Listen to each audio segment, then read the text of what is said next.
ఓం శ్రీ మాత్రే నమః. జై భవానీలు.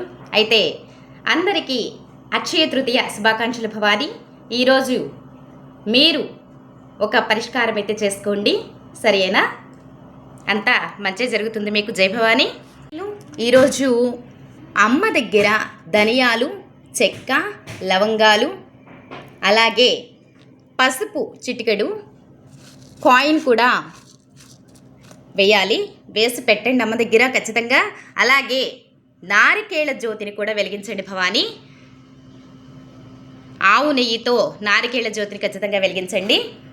గిన్నెలో చక్కగా బియ్యం వేసి పసుపు కూడా వేసి నారికేళ జ్యోతిని వెలిగించుకోండి. పసుపు కుంకుమ కూడా చక్కగా రాసి నారికేళ జ్యోతిని చక్కగా వెలిగించుకోండి, సరైన భవానీలు. అలాగే అమ్మవారిని చూస్తూ ఉండండి, జ్యోతి వెలిగిద్దాం.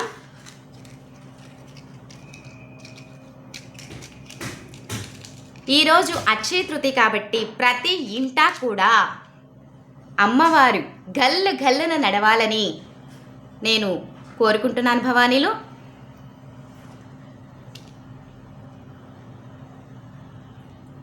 జై భవానీలు.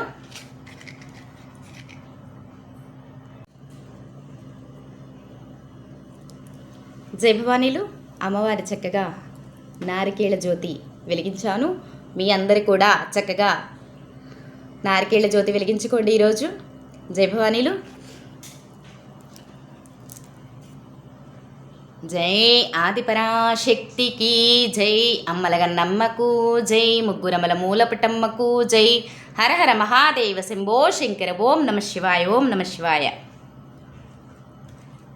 చక్కగా ప్రతి ఇంట చక్కగా వెలిగించుకోండి. అమ్మవారి ఆశీర్వాదం మీ అందరికి ఖచ్చితంగా ఉంటుంది. జై భవానీలు.